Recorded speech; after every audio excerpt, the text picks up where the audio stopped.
Press conference की आप बताएं थोड़ा हमारा ऑडियंस। सर, मेरा इस प्रेस कॉन्फ्रेंस के पीछे मकसद ये है कि जो हमारे साथ हुआ वो किसी और के साथ ना हो। फ़िल्म इंडस्ट्री में जो रोज़ ठगियाँ हो रही है, बेवकूफ़ बनाकर लोगों के पैसे खाए जा रहे हैं, तो इसको रोकना बहुत ज़रूरी है। हमेशा ये होता है कि एक ठग को हम नज़रअंदाज करते हैं ये सोच कर के अगर हमने इसके खिलाफ पुलिस कंप्लेंट की या कोई कार्रवाई की तो हमारा पैसा डूब जाएगा। एक ये सोच बनी हुई है क्योंकि लोगों को लगता है कि पता नहीं वहाँ जाने के बाद कुछ होगा या नहीं होगा। तो मेरी लोगों से स्पेशली ये अपील है कि कानून के ऊपर भरोसा रखिए। अगर आपके साथ कुछ भी गलत होता है, आप लीगल एक्शन लीजिए उनके खिलाफ। लगे जी, सबसे पहले मैं आपका परिचय जानना चाह रहा हूँ, मैं मीडिया कर्मी, बताइए आपका परिचय। सर, मैं लक्की राजपूत हूँ और जिस फ़िल्म को लेकर इस वक़्त हम बात कर रहे हैं उस फ़िल्म का नाम है बैटल ऑफ छुर्रियाँ। इस फ़िल्म के अंदर मैं बतौर को-प्रोड्यूसर हूँ और ये फ़िल्म के अंदर सिर्फ़ ये है कि इसके अंदर मैंने जिनके खिलाफ कंप्लेंट्स हमने डाली है उसके बारे में पहले बता देता हूँ। बेलनौर, कैमूर, बिहार का रहने वाला नीरज कुमार सिंह उर्फ रवि सिंह, मुंबई में उसने दूसरा नाम रखा रवि सिंह, और लोनावला की रहने वाली अंजलि नरेश गौर, उसका दूसरा नाम है अंजलि सिंह। इसके अलावा एक कोऑर्डिनेटर है मोहम्मद जिलानी पातशाह।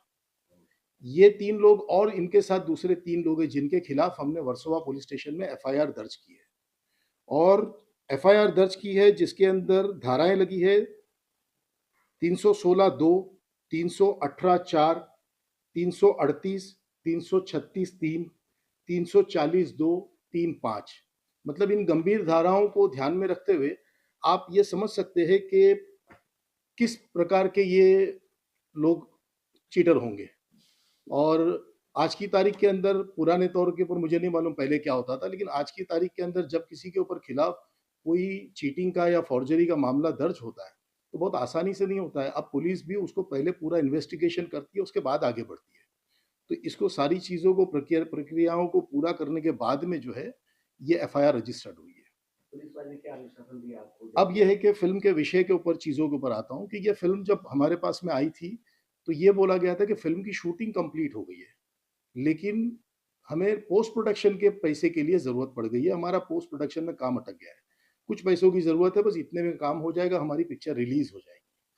मेरा पहले से एक नेचर रहा है कि लोगों की मदद करता रहूँ। काफ़ी लोग ऐसे हैं फ़िल्म इंडस्ट्री में, जो मुझे बताने की ज़रूरत नहीं है, ऐसे सैकड़ों लोग निकल आएँगे जो बताएँगे कि जिनकी मैंने एज़ अ सोशल वर्कर मदद की है।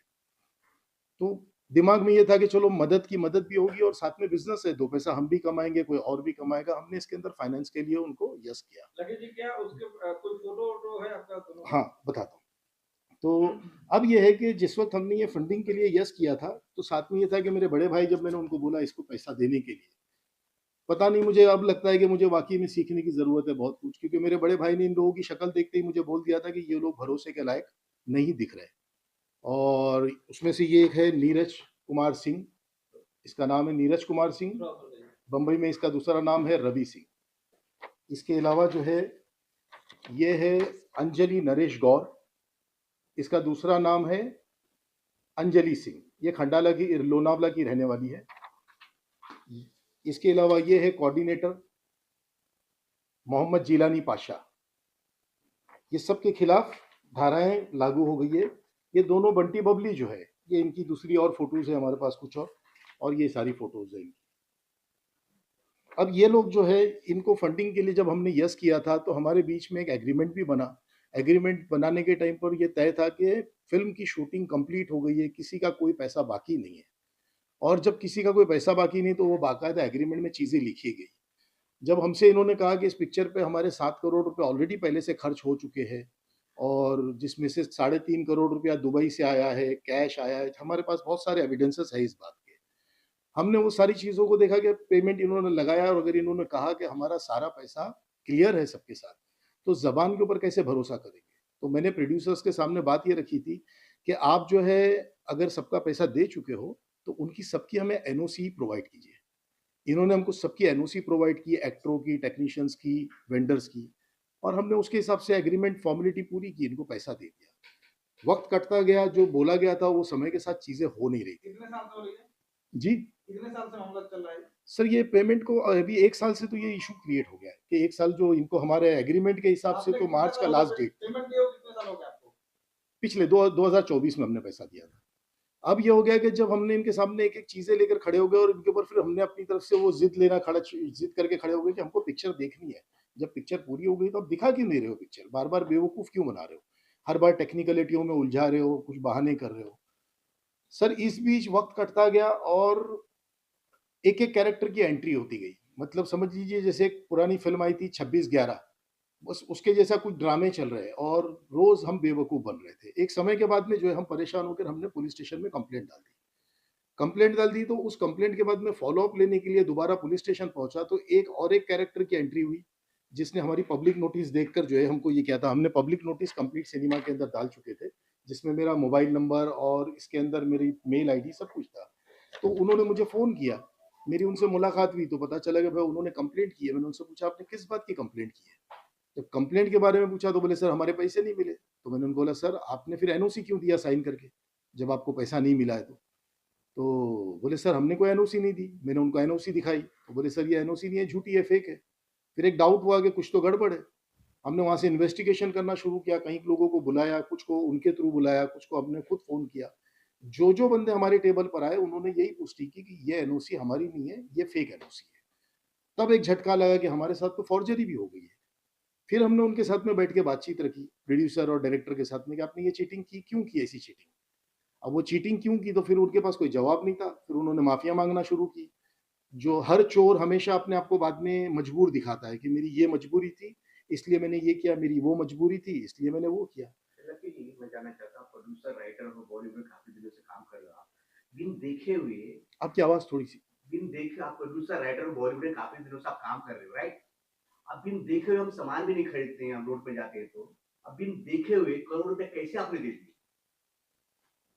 हम रो समझ नहीं पाया मैं। बगैर कोई सबूत देखे हुए जांच पड़ताल की हुए अपने पैसे कैसे उनको दिया? नहीं, बगैर सबूत के अंदर क्या है मैं आपको बताता हूँ। जिस वक़्त हमारे पास में ये फ़िल्म के लिए ऑफ़र हुआ था, तो ये जो जिलानी पाशा कोऑर्डिनेटर है, ये जिलानी पाशा जो है इसको मैं करीब पिछले 12 साल पहले से जानता था। क्योंकि जिस ज़माने में मैं खुद कास्टिंग डायरेक्टर हुआ करता था, उस टाइम पर ये था कि इसको मैंने छोटे-छोटे रोल दिए थे एक्टिंग करने के लिए और उसके बाद में एक समय के बाद में जो है, ये कोऑर्डिनेटर बन गया। अब ये जब कोऑर्डिनेटर बन गया, ये मेरे पास इनको लेकर आया। इनको जब मेरे पास लेकर आया तो मैंने इनसे पूछा भी कि इनको तू कब से जानता है? तो जिलानी पाशा ने बोला सर मैं इनको बहुत पहले से जानता हूँ और मैं शुरू से फ़िल्म में जुड़ा हुआ हूँ। इस फ़िल्म का मैं एक सुपरवाइज़िंग प्रोड्यूसर भी हूँ। तो मैंने हँसकर उसको ये उस वक़्त मज़ाक भी उसकी किया कि सुपरवाइज़िंग प्रोड्यूसर की जॉब प्रोफ़ाइल क्या होती है तुम्हें पता है? बस किसी ने बोल दिया कि मैं आपको जो है सुपरवाइज़िंग प्रोड्यूसर बना दिया हूँ। कहा लेकिन सच में क्या है वो बता दे, तू शुरू से इसमें है? बोले हाँ। मैंने कहा आपने पैसा देखा है, सबका पेमेंट इसने क्लियर किया। अरे बोले सर तो एक्चुअल ये था कि जिलानी पाशा भी जो है वो अपनी एक बोटी के लिए हमारा बकरा हलाल कर रहा था। जो बाद में बैंक स्टेटमेंट्स वग़ैरह में क्लियर हुआ कि जिलानी पाशा को भी हमारे पैसे में से पैसे गए। जो स्टेटमेंट हमने मेन देखा उसमें से 1-2 जगह पे 2 लाख, 2.5 लाख कुछ पैसे उनके इस तरीके से दिए गए। मेन गुनहगार तो मुझे आपका कोऑर्डिनेटर जो है पासा, मेन तो वो है मेन गुनहगार जो उन्होंने आपको मछली के जाल में फँसाया आपको। मेन रचा है मेन खेल जो वही खेला उन्होंने आपके साथ, जो आप कोऑर्डिनेटर है। जो कोऑर्डिनेटर आपका है ना, मेन तो जो गुनहगार तो वही है दिख रहा है, उसने नहीं, आपको मेन दलदल में गुनहगार सिर्फ़ उसको नहीं बोलेंगे, गुनहगार तो एक होता है ना कि गुनहगार के अंदर सारे हैं। मेन इसको प्लानर बोलेंगे रवि सिंह को। मतलब नीरज कुमार सिंह जो है ये मास्टरमाइंड बोलेंगे। क्योंकि एक होता है ना कि एक बैल होता है, उसके पीछे एक बैलगाड़ी बनती है और उसके अंदर एक-एक करके वो सबको डाला जाता है और उसके बाद में एक प्लानिंग की जाती है कि इसमें तुम्हारा रोल ये है, तुम्हारा रोल ये है। अब उसी पर आता हूँ कि ये करते-करते जब हमने पब्लिक नोटिस दी, एनओसी हमारे सामने खुलने लगी, तब एक-एक भांडे फूटने लगे। कहीं कलाकार मेरे पास वो आए, जिन्होंने ये बताया कि 25 से ज़्यादा लोग तो वो है जो इसने नीरज कुमार ने हमारे सामने खुद कबूल किया है। लिखत में हमने उससे कबूल लिया है कि तुमने जो बोला उसको लिखत में क्लियर करो। 25 से ज़्यादा लोग वो है जिनसे पैसे लेकर पिक्चर बनाई गई है। जैसे बाहर से जो लोग आते हैं, कोई बिहार से आता है, कोई पंजाब से आता है, हर इंसान यहाँ कोई ना कोई एक उम्मीद लेकर आता है। हमारी फ़िल्म इंडस्ट्री के अंदर जो आता है वो कई सपने लेकर आता है सर। उसको लगता है कि मैं जब मुंबई जाऊँगा, कुछ बन जाऊँगा, अपने माँ-बाप के लिए ये करूँगा, अपने गाँव का नाम रोशन करूँगा। बहुत सारे सपनों के साथ इंसान यहाँ आता है लेकिन उसको सही लोग मिलते नहीं हैं। जब सही लोग नहीं मिलते, तो उसको नहीं मालूम कि उसको शाहरुख खान साहब के ऑफ़िस में जाना है तो कैसे जाना है। उसको नहीं मालूम कि उसको बड़े-बड़े प्रोड्यूसर्स के ऑफ़िस में जाना है तो कैसे जाना है। क्योंकि उनको वहाँ एंट्री आसानी से मिलती नहीं है क्योंकि आपको पहले यही नहीं पता होता है कि आप किस रोल के लिए जा रहे हैं, किस तरीके से जा रहे हैं। तो वो बेचारे पहुँचते कहाँ हैं? वो हमारे फ़िल्मी चाय के ठेलों पर पहुँचते हैं। और मेरी उन सभी लोगों से ये रिक्वेस्ट है जो मुझे देख रहे हैं, ये चाय के ठेलों पे खड़े रह के काम मत मांगिए। चाय के ठेलों पर आपको कोई काम नहीं देगा, ये हमेशा याद रखिए।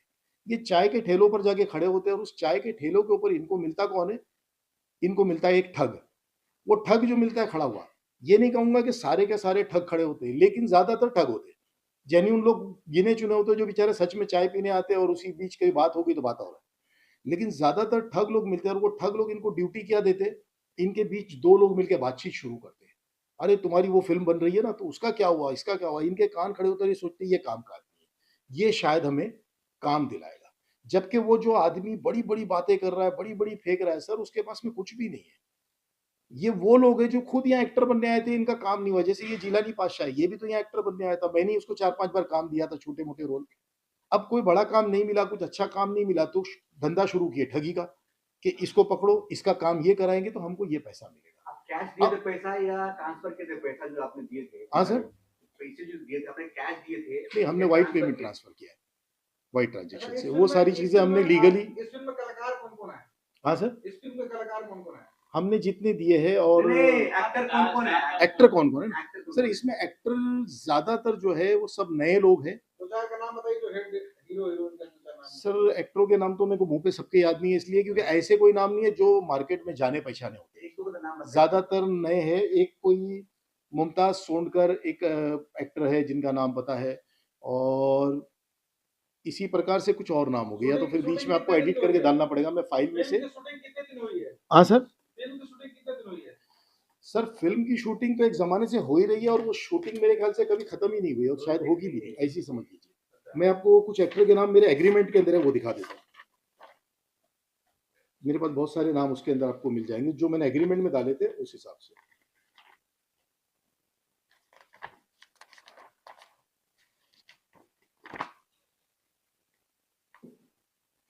मुमताज सोनकर, प्रतिमा प्यारे, प्रीतम प्यारे, सोबरात दत्ता, अंकुर पांडे, ब्रिजेश कर्नवाल, श्रद्धा तिवारी, कार्तिक कौशिक, पूर्णिमा शर्मा एंड अदर्स।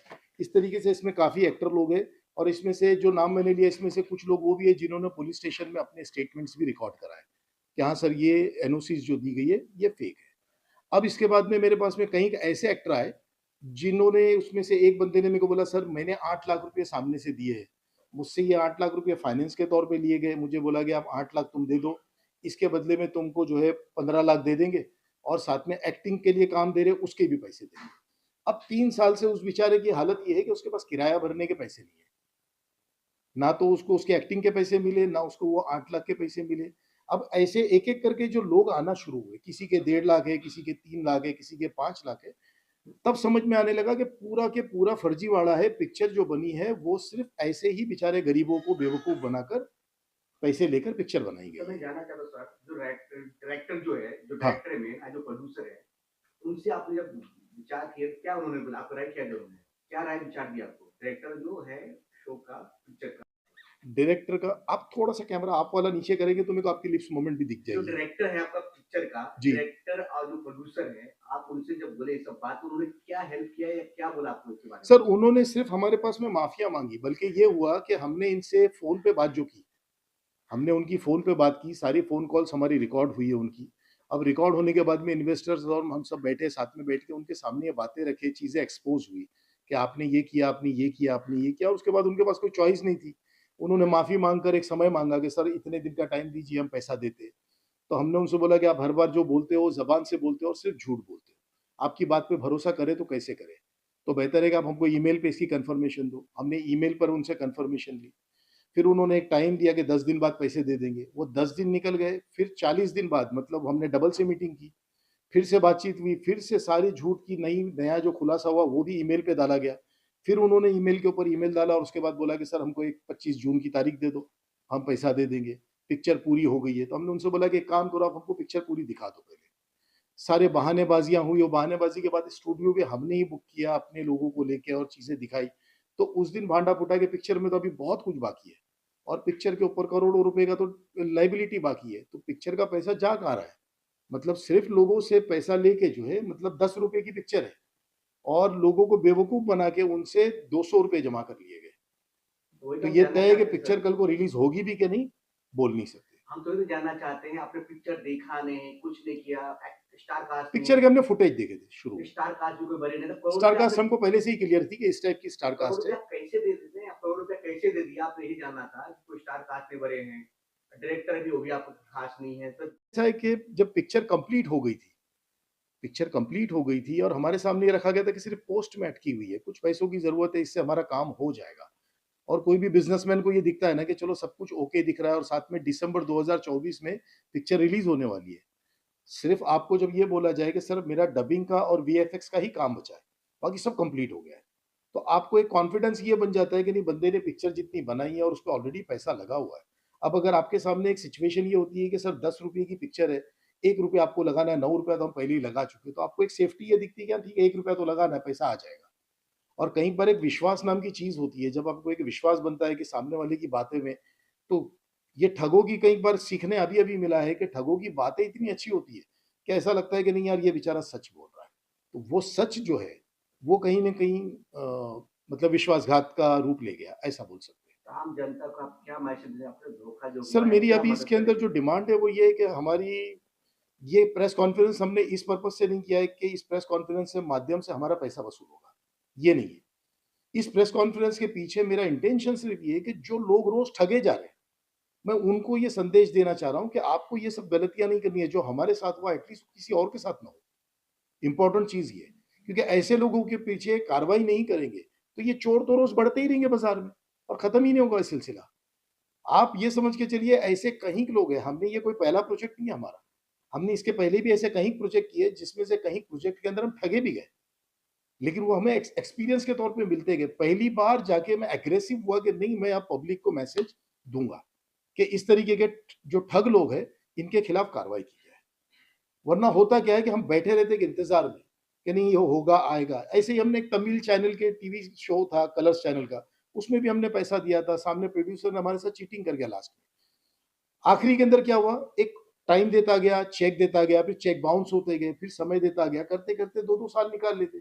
उसके बाद ये होता है ना कि एक चीता ठंडी हो चुकी होती है, उसके बाद आपको भी लगता है यार अब क्या इसके पीछे लड़े। तो अब जाके मैंने ये माइंड बनाया कि नहीं, अब मैं चुप नहीं बैठूंगा, एटलीस्ट मैं वो नहीं होने दूंगा जो हमारे साथ हुआ वो किसी और के साथ ना हो। आपने किसी एसोसिएशन में कंप्लेंट किया?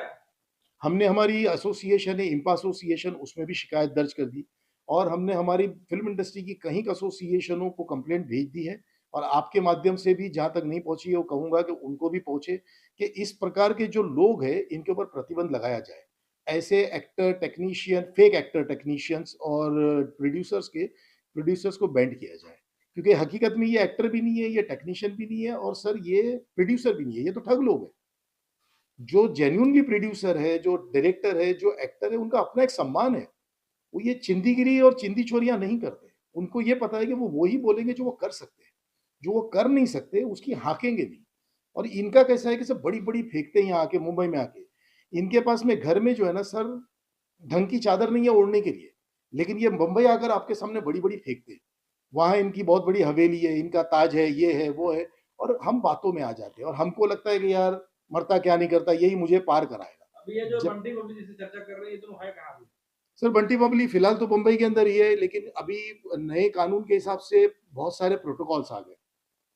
जब चीटिंग केस रजिस्टर्ड होती है तो उसके अंदर पहले स्टेटमेंट्स रिकॉर्ड होते हैं, सारा इन्वेस्टिगेशन होता है, फिर सीनियर ऑफिसर उसको अप्रूव करता है, फिर वो एसीपी के ऑफिस में फाइल जाती है, एसीपी उसको अप्रूव करता है, उसके बाद में वो डीसीपी ऑफिस जाती है, फिर उधर एक लॉ ऑफिसर होता है, वो उसको अप्रूव करता है, फिर वो डीसीपी साहब के टेबल पर आती है, डीसीपी साहब ओके करते हैं, फिर जाके एफआईआर रजिस्टर्ड होती है। फिर एफआईआर के बाद में एक प्रोटोकॉल होता है कि वो सामने जो चोर लोग होते हैं या आरोपी होते हैं जिनको, उनको सबको एक-एक नोटिंग भेजी जाती है कि आपके खिलाफ एफआईआर रजिस्टर्ड हो गई है। फिर उनकी डबल से कुछ स्टेटमेंट्स, फॉर्मेलिटीज़ होती है। ये सारी चलते-चलते अभी खत्म हुई है। अब होपफुली मैं उम्मीद कर रहा हूँ कि जल्द से जल्द, मैं प्रार्थना करूँगा हमारे न्यायालय से भी और पुलिस प्रशासन से भी कि इन लोगों को जल्द से जल्द उठा के जेल में डाल दिया किस जाए, पुलिस चौकी में केस चल रहा है ताकि आपका? लोगों के लिए एक अच्छा संदेश पहुँचे कि हाँ, कानून मदद करता है। किस पुलिस चौकी में केस चल रहा है आपका?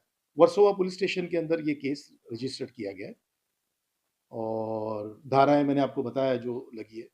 अच्छा, इम्फा में आप गए थे, अशोक पंडित जो है वहाँ पे इंचार्ज चेयरमैन है, उनसे बात हुआ, उन्होंने क्या आश्वासन दिया आपको?